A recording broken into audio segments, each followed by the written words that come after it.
Sveiki, te Katrīna Runa, un šis ir podcasts Manas tavas patiesības pārdomas. Šodienas pārdomas man ir par tēmu boks, jeb sporta veids, kas ir kā hobijs. Un nav noslēpums, kad es šobrīd nodarbojos ar boksu kā hobiju jau vairāk kā gadu. Un tas ir kļuvis kā viens no maniem ikdienas elementiem, kas man uzlādē un spēcina. Un, ja runā tieši par mani, tad man ir ļoti daudz ikdienā šīs sievišķās enerģijas un maigā enerģija. Un tad boks ir tas, kas man ļoti izlīdzina un dod manu vairo tādu sevis pārliecību, vairo iekšējo spēku un arī ķermenisko spēku un izturību. Jo tas bija tāds faktors vai elements, kas man iztrūka. Un šobrīd jau regulāri nodarbojoties ar boksu kā hobiju, tad es varu 100% pateikt, ka tagad ir apkārt vairāk kā gads, tad noteikti, ja skatās, kāda es biju pirms gada un kāda es šajā brīdī, es esmu vairāk pārliecināta par sevi un māku vairāk nospraust robežas ikdienā, jo gribot, negribot, tas iet roku rokā. Ja tu visu laiku esi tāds maigs un pakļāvīgs un piedodošs vai noklusē daudz lietas, kā patiesībā jūties un nepasaka skaļi, tad tas bija vairāk vai mazāk par mani. Un tad es atklāju pirms gada, vairāk kā gada šo boksu un boksa elementu savā ikdienā. Un man uzreiz bija tāds wow efekts, kad es redzēju pārmaiņas sevī pēc nodarbības, jau pēc pirmās nodarbības. Un es sapratu, ka man šī nodarbe izdala šo laimes hormonu. Un es arī ļoti esmu tāds cilvēks, kas kontrolē lietas. Un esmu ļoti kārtīga un pareiza, un tad tas boks man palaiž šo kontroli un iedod tādu vieglumu manā personiskajā sajūtā.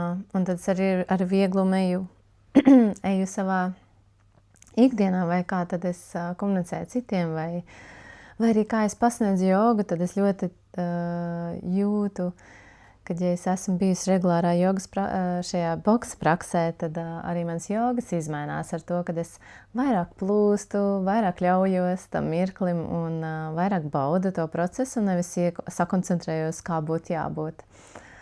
Jā, tad mans tas secinājums, kad boks man palaiž kontroli un noņem tādu kaut kādu iekšējo spriedzi, kādai man ir jābūt. Tas ir tas. Un tas efekts pēc treniņa, tā pirmā pazīme ir, ka, piemēram, es ļoti daudz sāku smieties uz treniņa beigām un grūti sakoncentrēties un ne tādā sliktā nozīmē. Bet sākumā es esmu saspringus, man pat sejas vaips ir tādi ļoti nopietni, un tad jau uz nodarbības beigām es jūtu, kad man seja atbrīvojas, vaips atbrīvojas, tur žoklis atbrīvojas, un tad man nāk vairāk vai mazāk smiekla, un es sāku rotaļāties, un tas elements, kad var parotaļāties gan ar sevi, gan ar citiem, jo tas jau ir kontaktsports, vai ne? Kad ir arī miedarbība ar citiem, ar meitenēm, ar puišiem, un tur arī pretī ir cilvēks tāds pats kā es, kurš arī nāk kā hobijā, izvēlē šo kā hobiju un priekš sevis, lai arī vairotu, palaist to, kas jāplaiž un vairotu šo prieku un vienkārši tādu rotaļīgo elementu savā ikdienā. Un tad mēs kopā varam viens otru atvērt un pasmieties kopā un tajā pašā laikā arī sakoncentrēties un arī izpildīt tādus koordinācijas vingrinājumus, kur ir jākoncentrējas vienam uz otru un jāvērš šī miedarbība. Tas arī palīdz palaist kontroli un uzticēties arī sadarbībai vienam ar otru. Jā, boksā ļoti daudz elementu, es tagad tā domāju. Ne tikai tas spēks, bet arī koordinācija, miedarbība, tāda kaut kāda sevis iekšējā cieņas vairošana un nenosodīt sevi arī, vai ne, ja tev kaut kas nesanāk, vienkārši tā kā sākt. Tā ir tā darbība, ja tu sāc pa lielam, tu sāc visu no nulles un mācies tos pamatus un mācies saprast savu ķermeni un mācies saprast to sporta veidu. Un tas nav tik vienkārši pieaugušā vecumā, tāda iziešana no komforta zonas, jā. Un boks priekš mani šobrīd ir tāda neatdalama sastāvdaļa, jo man boksa nodarbības vajag, lai manī būtu šis līdzsvars un lai manī būtu šis otrs elements, kā vīrišķā enerģija, jo man daudz sievišķās enerģijas, un arī līdzsvars starp tādu sevis kontrolēšanu un arī palaišanu vaļā, kad vienkārši esi brīdī un ļaujies, un ne par ko citu nedomā, kā par esošo brīdi, tā kā meditācijā. Un tad boksā ir arī šis meditatīvais aspekts, kad prāts atslēdzās un tu vienkārši koncentrējies uz esošo brīdi un nedrīksti palaist garām. Nezinu, treneri norāda pusuli arī, ja tu esi pārī, tad tu nevari palaist garām pretējā cilvēka tur sitienu, un tev ir viņš jāuzņem vai jāizvairās.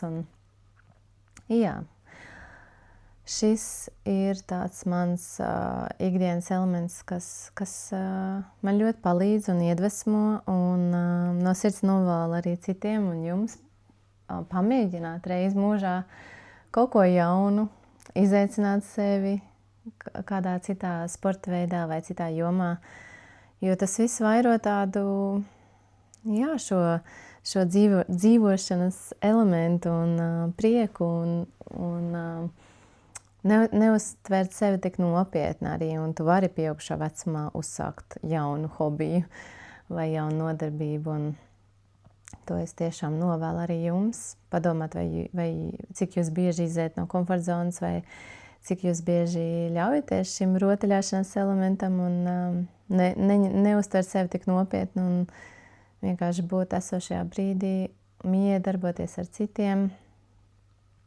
Jā. Un, ja runā tieši par manu boksa nodarbību, kur es eju, tad arī, protams, treneri iedod šo drošības un tādu sapratnes sajūtu, un arī tā grupa, kur ir mums apkārt, bet tas viss nāk no treneriem. Tu noteikti ieeji nodarbībā un uzreiz jūti, kāda ir tā visa kopējā atmosfēra. Un tad manā boksa nodarbībā es eju sporta centrā pie Andreja un Oskara, tad tur es jūtu visu laiku tādu atvērtību, sirsnību, pieņemšanu, rūpes. Un tas arī elements, kādēļ es arī palieku tur un turpinu. Protams, kad es izlaižu arī nedēļas un nemoku sevi, ja man ir tiešām viss pa daudz, tad boks ir tāds, it īpaši manā ritmā boks varbūt arī pa daudz, bet tad es atgriežos tik līdz man ir iespēja, jo pavisam neiet uz boksu es vairs nevaru. Tas tāds tiešām neatņem mana sastāvdaļa. Vēlu jums rotaļīgu šo dienu un šo nedēļu, šo atlikušo mēnesi. Un padomājiet par saviem hobijiem, sporta veidiem, kas uzrunā. Un varbūt ir kas tāds, ko jūs sen jau vēlaties pamēģināt, un šis varbūt ir tas brīdis ieplānot. Jā, paldies un lai jauka diena!